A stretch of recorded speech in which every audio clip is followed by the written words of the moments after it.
mañanera de Ángel correspondiente al jueves de la semana en curso. Jueves 8 de septiembre del año 2022. Las aguas se han enturbiado. O es por una razón o es por la otra, pero las aguas están turbias. Y esto complica la vida democrática del país y además orilla a partidos, a dirigentes políticos y también al mismo bulto y sus funcionarios a cometer más y más tonterías o estupideces. La última es o tiene que ver con esta iniciativa que de manera casi mágica presentó una diputada, la señora Yolanda de la Torre, creo que es su nombre, en relación con ampliar el plazo que quedó establecido en la reforma que se hizo en el año 2019 para extender la presencia de la Guardia Nacional 4 años más. Ya seguramente a estas alturas está usted enterado de esto. Esta iniciativa, que de acuerdo con la opinión y el análisis que realizó de la iniciativa el especialista en cuestiones de seguridad Alejandro Ope, es una tomada de pelo. Una iniciativa hecha al vapor, prácticamente dejando de lado todos los elementos de la técnica legislativa, no hay datos, no hay soporte de las aseveraciones, etcétera, etcétera. Sin embargo, todo parece indicar, si nos atenemos a aquella vieja máxima que dice: lo que en política parece, en política es. Un instrumento, un subterfugio que no voy a decir que lo revela, pero al menos deja ver una negociación de gran envergadura, diríamos, para citar a los clásicos, entre el actual gobierno, el del bulto, con una de las 3 dirigencias partidarias que integran la Alianza Va por México. El gran problema de la política mexicana es que aun cuando algo solamente parezca, la opinión pública no lo toma así. Hoy, vamos a decir, lo aceptado en los espacios mediáticos es que hubo una negociación entre el dirigente del Comité Ejecutivo Nacional, su presidente, licenciado Alejandro Moreno, y a través del secretario de Gobernación, seguramente, una negociación donde varias cosas estuvieron en juego. Esta situación de los rugidos del jaguar, la amenaza de un desafuero, a cambio de esta iniciativa que le permitiría al gobierno de López Obrador dejarle al sucesor 4 años más de una presencia de las Fuerzas Armadas en materia de seguridad pública. En torno a esto se han lanzado una gran cantidad de juicios, la mayor parte de los mismos sin pruebas, sin elementos probatorios, pero como dije, en política las más de las veces lo que parece ser es. Pero dejemos de lado esa parte, el chisme, el mitote, y vayamos a lo que desde mi punto de vista es lo central. Una de las cosas que tiene que ver con la parte central del problema que estamos enfrentando en materia de seguridad es el uso irresponsable de la expresión la militarización del país. Es una expresión que si no estoy equivocado, podríamos tomar alguna expresión de la escritora Elena Garro, que hace muchos años, en vida por supuesto, dijo que las palabras en México, o ciertas palabras, deberían ser lavadas con lejía para quitarles esa pátina de demagogia que las había cubierto y desdibujado.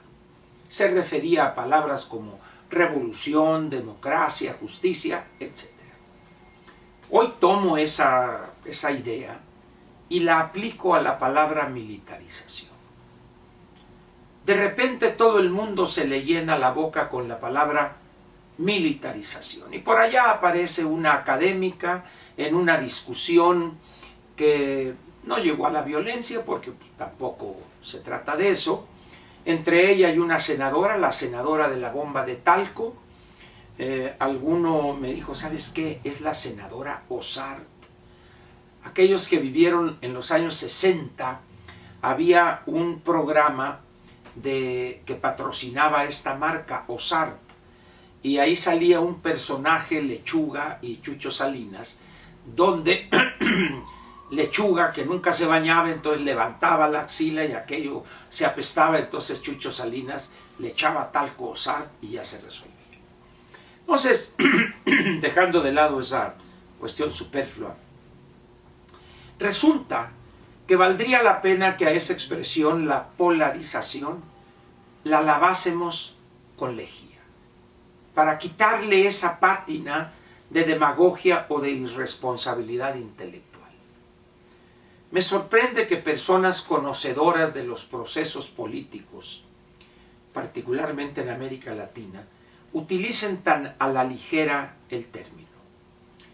Me resisto a aceptar que unas fuerzas armadas que están llamadas u ordenadas por su comandante supremo para participar en la construcción de obras de infraestructura o en tareas de supervisión en aduanas, en puertos, aeropuertos, etc., bajo la afirmación de que con ello se acabaría la corrupción, pensemos en que hay una militarización del país.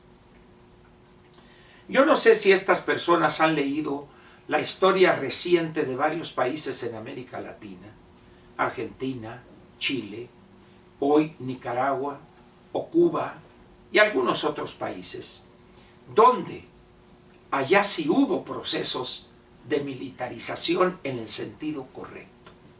Una junta militar canceló a partidos políticos, el Congreso, el aparato gubernamental, coordinado, ordenado y manejado por una junta militar. Eso es militarizar. Toque de queda, cancelada toda opinión crítica y utilizando la fuerza de las armas para acallar a ciudadanos disidentes. Eso es la militarización. Pero en México hay todavía la posibilidad de criticar al presidente sin limitación alguna. Hay partidos políticos que con todas sus limitaciones y defectos están funcionando. El poder legislativo, con una integración aplastante de ignorantes e incapaces, está funcionando. De tal manera pues que decir la militarización del país me parece, por decirlo menos, una expresión exagerada. Y eso confunde el análisis y confunde a muchos ciudadanos interesados en lo que pasa en México. No estoy de acuerdo, repito, en el uso tan laxo, irresponsable intelectualmente, me atrevería a decir, de la expresión militarización o militarizar el país. Si bien tenemos un gobernante caciquil aldeano con aspiraciones autoritarias o deseos o ilusiones de querer perpetuarse en el poder, cosa que es imposible, lo va a intentar a través de algún testaferro, interpóstita persona, y se le va a voltear el chirrión por el palito. Todos los intentos en México de maximatus han fracasado. Quizá el que más duró fue el de mi general Plutarco Elías Calles, pero llega Cárdenas y lo saca del país. Lo intentó el presidente Echeverría con López Portillo y así le fue. De tal manera pues que si intentare el bulto actuar de la misma manera, el mismo designado por el candidato, y si resultare triunfador, sería el primero que le aplicaría la regla clásica, ahora soy yo y ayer fuiste tú, así es que píntate de colores. Yo pediría pues en aras de poder discutir de manera objetiva, sensata, prudente, lo que pasa hoy en México, tengamos cuidado con esa expresión. No puedo asegurar que no habrá una militarización abierta, plena en México en unos cuantos años, o mañana, pasado o el mes que entra, pero lo que sí me atrevo a afirmar es que hoy decir que en México hay un proceso de militarización me parece exagerado, por decirlo menos. Y en relación con esto de que si la Guardia Nacional se pasa a la defensa y que esto es militarizar, la pasen a donde la pasen, el problema, como dije en la mañanera de ayer, es otro. La estupidez de este presidente centrar el combate al crimen organizado y al desorganizado y en general a los grupos delincuenciales con aquello de abrazos no balazos, es la peor estupidez política que yo recuerdo haber escuchado y leído en los últimos 50 o 60 años. Y eso es lo que ha hecho el actual bulto López Obrador. Pero de eso prácticamente nadie quiere hablar. Todo el mundo se va a que no, que la Constitución y que el 19 y que el 21 y que el quinto transitorio, pero evitan decir el centro, el origen de lo que estamos padeciendo en materia de asesinatos, de presencia territorial cada vez más aplastante de grupos delincuenciales, la tiene el bulto López Obrador. Su cobardía, su ignorancia y su incapacidad para entender su papel fundamental en la provisión del bien público por excelencia, la seguridad, en esa misma medida, él ha estimulado y ha otorgado una impunidad de facto.